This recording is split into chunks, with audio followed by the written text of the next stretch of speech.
Assalamualaikum warahmatullahi wabarakatuh. Saya Faris Sunarto Nova Ardana, NIM 2024 10 10 20 52 dari kelas Data Mining A. Di sini saya akan menjelaskan tugas yang diberikan yaitu Data Mining Modul 2. Untuk soal yang pertama yaitu jelaskan makna dataset, jelaskan pula makna data training dan data testing. Dataset ialah kumpulan dari objek-objek atau data yang sering disebut record, point, vector, pattern, event, observation, cache, atau bahkan data. Nah, di dalam dataset itu sendiri terdapat berbagai macam-macam cara untuk merepresentasikan dataset. Contohnya yaitu atribut yang digunakan untuk menggambarkan jenis objek. Nah, di sini bisa berupa kualitatif maupun kuantitatif. Nah, sedangkan untuk data training ialah data yang digunakan untuk melatih algoritma. Untuk data testing dipakai untuk mengetahui performa algoritma yang sudah dilatih sebelumnya ketika menemukan data baru yang belum pernah dilihat sebelumnya. Soal nomor 2 yaitu jelaskan proses penyusunan dataset. Nah, di sini yang pertama ada agregasi, yaitu penggabungan beberapa atribut data menjadi sebuah atribut. Lalu ada sampling, yaitu pengambilan sebagian data yang mewakili keseluruhan populasi. Lalu ada dimensionality reduction, yaitu pengurangan jumlah atribut data. Hanya menggunakan atribut-atribut yang penting saja. Kemudian ada feature subset selection, yaitu cara lain untuk mengurangi dimensi dari data. Lalu ada feature creation, yaitu membuat atribut baru yang mungkin penting untuk analisa data. Kemudian discretization dan binarization. Nah, untuk discretization ialah transformasi atribut kontinu ke dalam bentuk atribut kategorikal. Sedangkan binarization ialah transformasi atribut kontinu maupun discrete ke dalam bentuk atribut biner. Nah, yang terakhir itu atribut transformation. Yaitu sebuah fungsi yang memetakan seluruh rangkaian nilai dari atribut tertentu ke satu set nilai pengganti baru. Nah, sehingga setiap nilai lama dapat diidentifikasi dengan salah satu nilai baru. Kita menuju soal nomor 3, yaitu jelaskan makna atribut dataset iris. Jelaskan pula makna kelas dataset iris. Nah, di dalam dataset iris itu sendiri terdapat beberapa atribut, yaitu ada sepal width, yaitu lebar mahkota pada bunga, lalu ada sepal length, panjang mahkota pada bunga, lalu ada petal width, lebar kelopak, lalu ada petal length, panjang kelopak.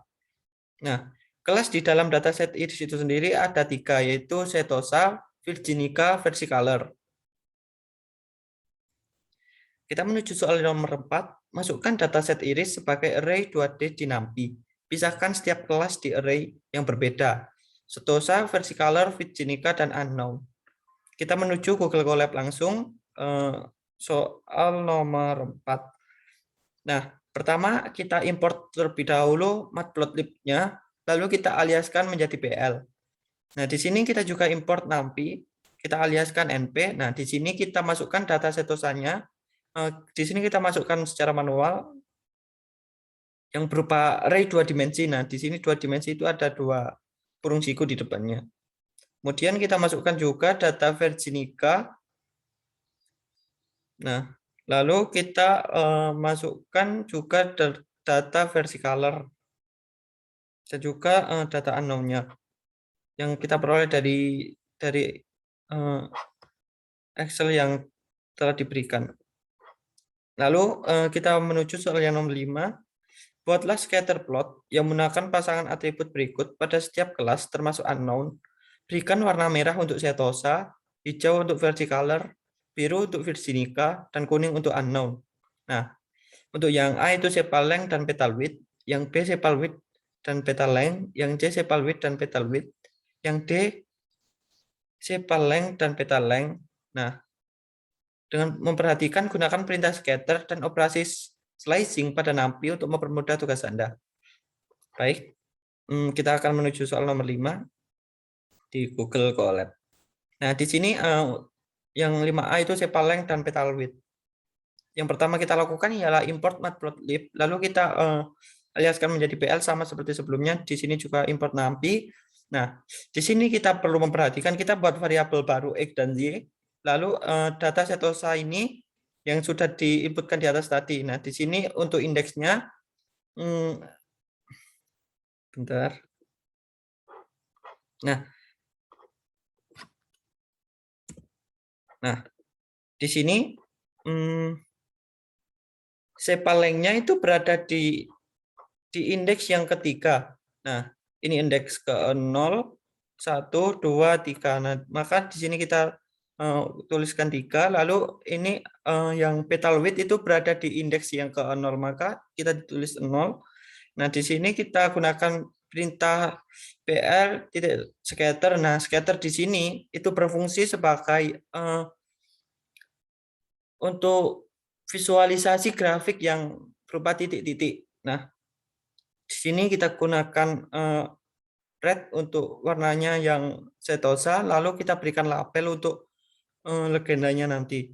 Sama seperti yang setosa untuk data verticaler, kita masukkan indeks yang ketiga untuk sepaleng, kita masukkan indeks yang ke 0 untuk petal width.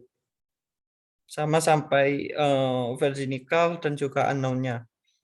Nah, di sini kita panggil. Nah, di sini kita legend itu untuk menampilkan legendanya berada di bawah kanan. Ya, di sini kita gunakan labelnya tadi untuk mengidentifikasi membaca dari legendanya. Lalu kita langsung run saja biar tidak bingung. Di sini title itu untuk memberikan judulnya. Nah, di sini. Kemudian kita legendanya berada di bawah kanan, lalu untuk X label itu berada di bawah.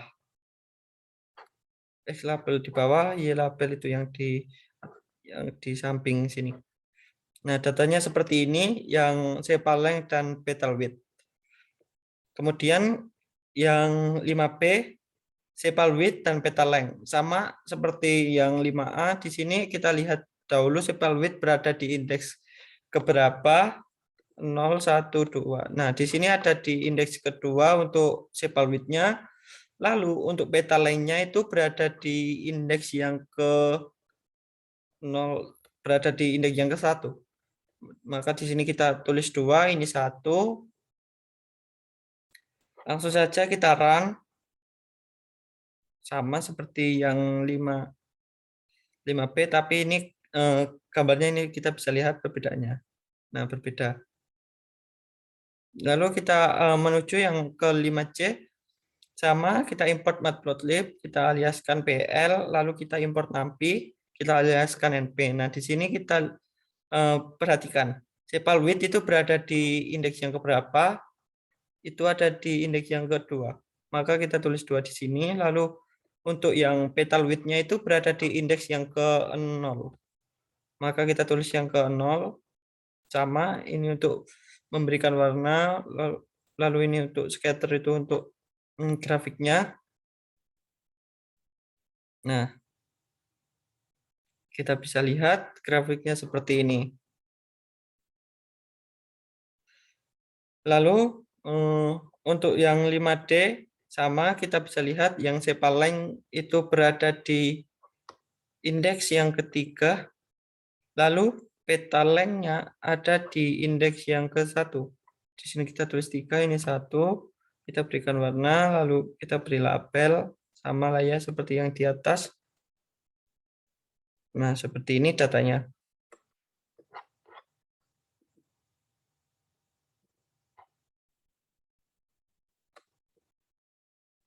Kita menuju soal selanjutnya. Nah, nomor 6, jelaskan bagaimana karakter pengelompokan setiap kelas pada scatter plot. Nah, di sini kita perlu memperhatikan semakin berdekatan plot gambar, maka pengidentifikasian semakin sulit. Lalu jenis kelas cenderung bergelombor ketika kelasnya sama. Nah, di sini maksudnya yang poin pertama ini semakin berdekatan plot gambar, maka pengidentifikasian semakin sulit. Nah, di sini kita lihat yang pertama terlebih dahulu. Nah, ini. Nah, di sini yang setosa itu sendiri. Maksudnya itu tidak bergelombol antara versicolor dan juga virginica. Nah, di sini berdiri sendiri yang di bawah. Maka untuk pengidentifikasian untuk yang setosa itu sendiri lebih mudah. Nah, justru berbalik antara virginica dan juga versicolor. Nah, ini tercampur berdempetan sehingga sulit untuk mengidentifikasi datanya. Kemudian untuk kelas yang cenderung bergelombol ketika kelasnya sama. Nah, di sini, nah ini kan kelas setosa itu pasti bergelombol sendiri. Di sini juga versicolor bergelombol. Untuk virginica juga bergelombol. Nah, yang 5B juga sama. Di sini kita lihat setosanya berdiri sendiri. Lalu versicolor dan virginica-nya itu saling bergelombol. Jadi untuk pengidentifikasiannya itu lebih sulit antara versicolor dan juga virginica. Kita lihat soal yang C. Sama saja untuk setosanya lebih mudah daripada versicolor dan juga virginica untuk pengidentifikasiannya. Nah, ini juga untuk yang D itu sama. Untuk setosanya lebih susah karena untuk versicolor dan virginica-nya lebih susah untuk pengidentifikasiannya daripada yang setosa. Kita lanjut menuju soal nomor 7. Perhatikan data yang berjenis unknown. Jelaskan bagaimana cara meramal jenis data unknown. Nah, di sini cara untuk meramal data unknown yaitu melihat visualisasi pada scatter plot. Nah, di sini contohnya pada data setosa terdapat banyak data unknown, maka data unknown tersebut berjenis setosa. Nah, kita lihat yang A saja. Nah, di sini data unknown-nya yang berada bergelombol pada setosa itu maka data unknown tersebut berjenis setosa. Nah, yang kuning-kuning ini. Nah, kemudian yang berada di versicolor itu juga kemungkinan berjenis versicolor. Kemudian yang berada di biru itu virginica.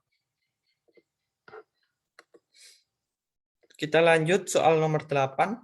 Buatlah paralel koordinat plot dari data yang berkelas setosa, versicolor, dan virginica. Berikan warna merah untuk setosa, hijau untuk versicolor, biru untuk virginica. Lalu gunakan perintah plot dan operasi slicing pada NumPy untuk mempermudah tugas Anda. Kita menuju soal nomor 8. Ini yang pertama kita lakukan ialah import matplotlib SPL. Nah, di sini kita aliaskan sama seperti sebelumnya. Kita import NumPy SNP. Nah, di sini kita buat array data variabel keterangan yang isinya itu array petal width, petal length, sepal width, dan juga sepal length. Nah, di sini kita gunakan perulangan. Langsung saja kita run hasilnya seperti apa. Nah, di sini kita bisa lihat datanya. Untuk warna yang untuk setosa sendiri itu berwarna merah. Lalu untuk virginica itu berwarna hijau. Lalu ada versicolor yang berwarna biru. Kita menuju soal yang terakhir, yaitu jelaskan bagaimana karakter pengelompokan setiap kelas pada scatter plot. Nah, di sini kita bisa perhatikan semakin berdekatan plot pada plot gambar, maka pengidentifikasiannya semakin sulit. Lalu ada jenis kelas cenderung bergelombol ketika kelasnya sama. Nah, ini tuh poin 9 sama seperti yang poin nomor 6 ini.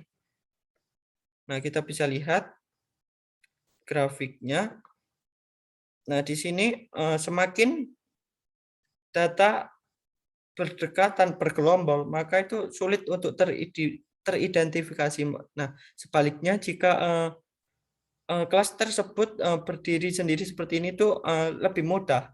Nah, kita bisa lihat di sini. Nah, ini ketika kelas malah saling bergerombol itu sangat sulit untuk proses pengidentifikasiannya. Mungkin itu saja dari saya. Apabila ada kekurangan atau kesalahan, saya mohon maaf. Sekian, terima kasih. Wassalamualaikum warahmatullahi wabarakatuh.